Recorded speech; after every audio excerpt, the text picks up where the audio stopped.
This really is the beginning of a new era, and I think beginning is an important part of that sentence. This is the first time I think that, in a long time that Bungie has stood kind of on its own.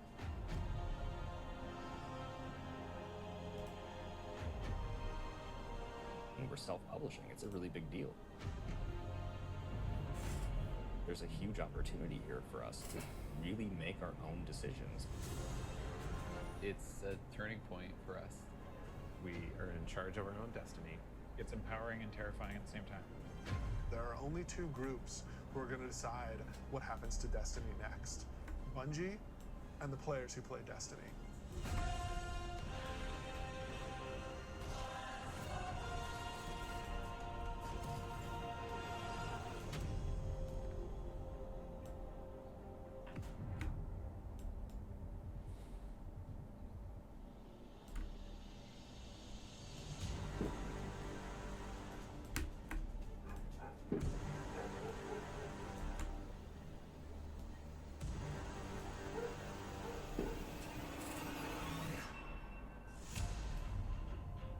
So at its core, Shadowkeer is about returning to the moon.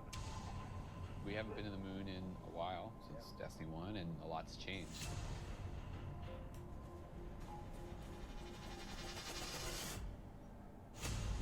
When you go back, it isn't exactly what you thought it was. There's like huge cracks ripped into it. There's a weird scarlet fortress. And so the context of the moon has been updated entirely. This isn't just about the hive anymore.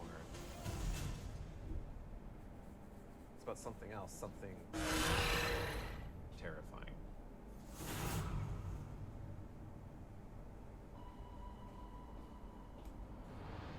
The moon this time around is something really scary that is playing on your fear in a way that hasn't happened before. Before it was, oh, it's a big giant thing and it's scary, but now there's actual, like, some psychological elements to that. How long has it sat in silence, watching us? Much too long. Having Eris Morn come back instantly signals to players the tone shift and change. There's an undertone of threatening and psychological horror. You're all insufferable! We want to tap into what makes Guardians afraid. What are their worst fears? Shadowkeer refers to the things that Eris unleashed.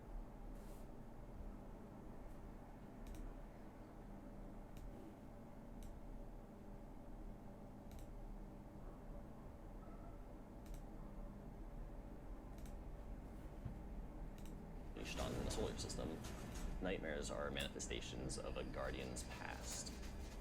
What if the villains that you thought were well into the ground actually weren't, and they were being resurrected by the darkness? Eris is trying to figure out how she unleashed this kind of madness, and so she needs your help.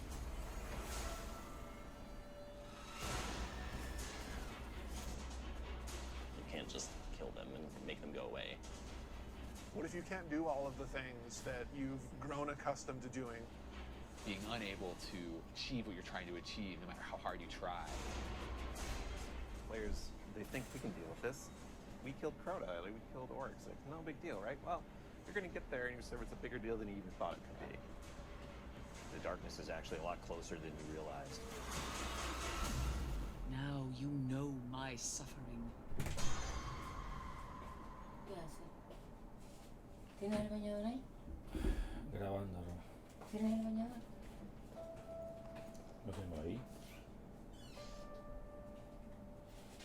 It's been a year, basically, of just a constant two-way dialogue with all of our passionate players. Under it or on the sides of it more? The number of green... That's really informed what it is that players want out of the Destiny game and how we're evolving, not just the story of the world, but what happens to you as a Guardian. The thing that was supposed to blow you back or whatever, it's related to acceleration. A bunch of the work that we're doing is about adding depth to the character sheet.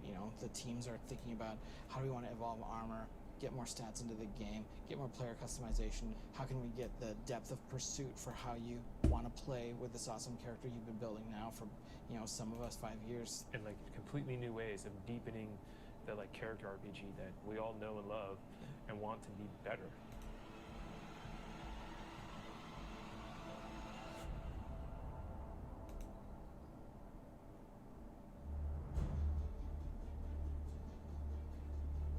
in Shadowkeep, we are fundamentally evolving the systems and moving the world forward. You want to bring some of that sci-fi element back to it. Some like panel or something.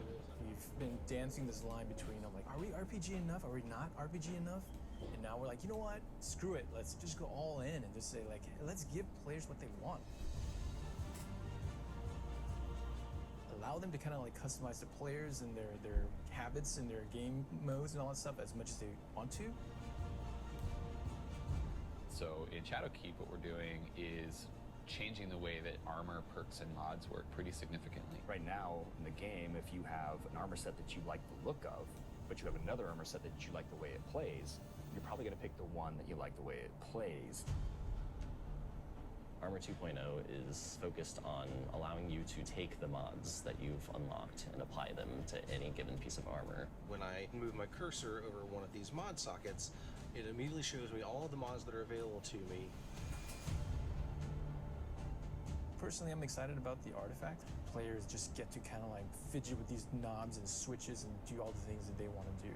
When you get to this last tier, each of these perks gets relatively close to what an exotic might feel like. That's going to be a lot of fun.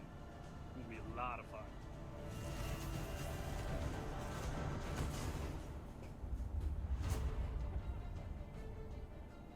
Finishing moves are a new thing for Shadowkeep. What's your favorite? I mean, there's some crazy ones. For the hunter, this awesome flourish where he actually does like spin in front of him, has two knives, and then just hits. I was like, what the heck? Like, what game is this? Yeah, Titan finisher. He jumps in the air, pulls back, looks at his fist, and it's kind of like the dunk. There's so many different ways to dunk. You can behind the back, 360, cartwheel, whatever.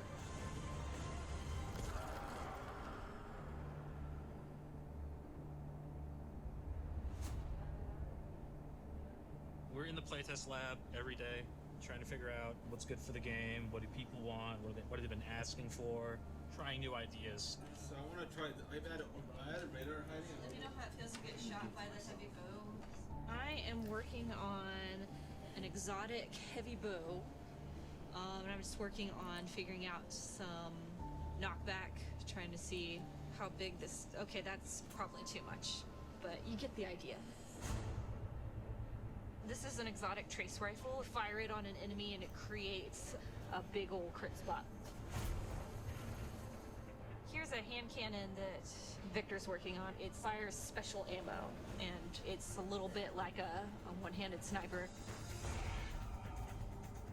Like, it's actually our only hand cannon with a scope on it. Right now, it kind of lights you on fire if you keep firing it too much. We'll see. Some people like it, some people are kind of but we'll hammer it all out. All right, it's time. It's about to get loud here. 1v1. 1v1 on the board. Oh! One of the things we really want to focus on, especially with Season 8 and the start of Shadowkeep, is a renewed focus on PvP. You're all on the other team.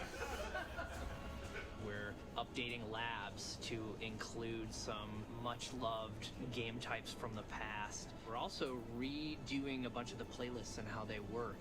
But the really important thing for players to know is this is just the beginning. This is us building the foundation of what we're doing with the Crucible going forward.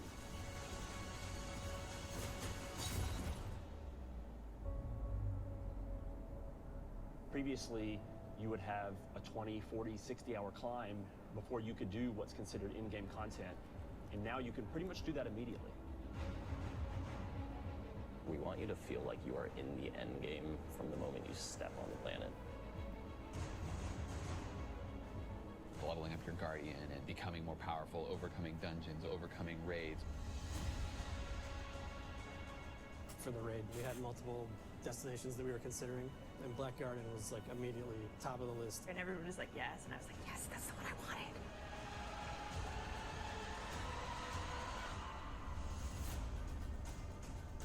With Forsaken, we've started finding more ways for players to customize and personalize their character and differentiate themselves.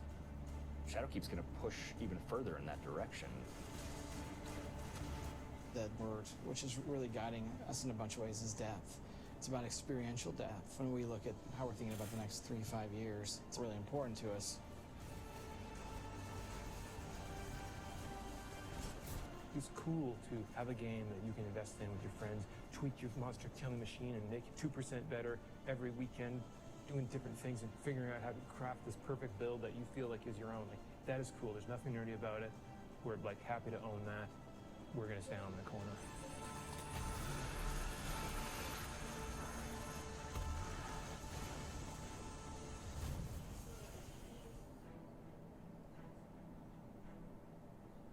As things change, if the game doesn't feel like it's changing to meet the new landscape, it just all fall down.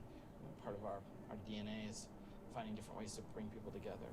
We needed a way to crush the barriers between friends. We all have friends who could play Destiny, who are interested in it, but then we think about recommending it like, oh man, you're gonna have to play about 40 hours by yourself, and then you're gonna pay all this money, and maybe you should just play something else. And that can't be the story. We need an entry point for your friends to be able to get into Destiny. This is just simply about bringing people together to make it easy for players to enter this universe. There's a new entry point coming out in September called New Light, and New Light is a free-to-download experience. We're going to start off in the same place where Guardians first came into the world. Guardian? Eyes up, Guardian. Worked. You're alive.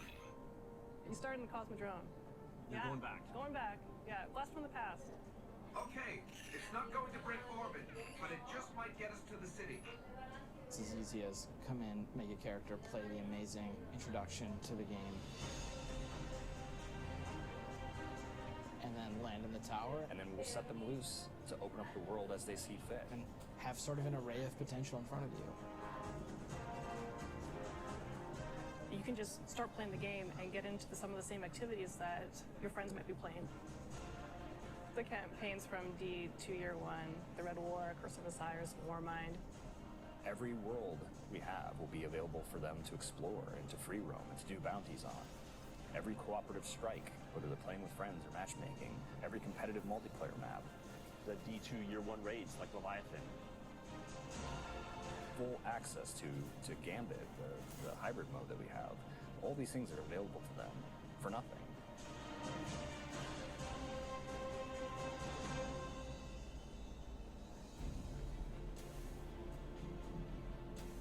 We've always said that Destiny is best when you play it with your friends, and we're trying to make it easier. So if your friends who are playing Destiny are on different platforms, we're adding cross-saves so that you can move between the different platforms and play wherever your friends are. Like if I'm playing and I want to move over to my PC, I should have my character go with me. We want Destiny to meet you wherever you want to play, so that's incredibly important for us.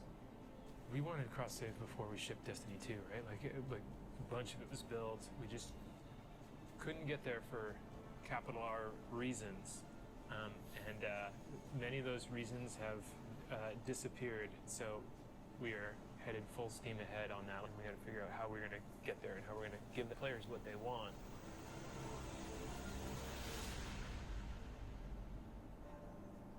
Cultures we get. Our original vision for Destiny was a world that would evolve and change. We're leaning really hard into that because we believe that's where the future of Destiny is. The long horizon for Destiny is to become an evolving world. You're going to tune in to see what's going to happen next. We can completely build Destiny in the vision that we want it to be in. A vision that isn't dictated by a commercial model or a business plan, but our creative vision and what we want to do for our players, and what they want us to do with Destiny. I feel like our work isn't done. We have a series of missions that we need to finish before I think we have Destiny in the place that it needs to be, and we're back to, I guess, finish the fight, so to speak.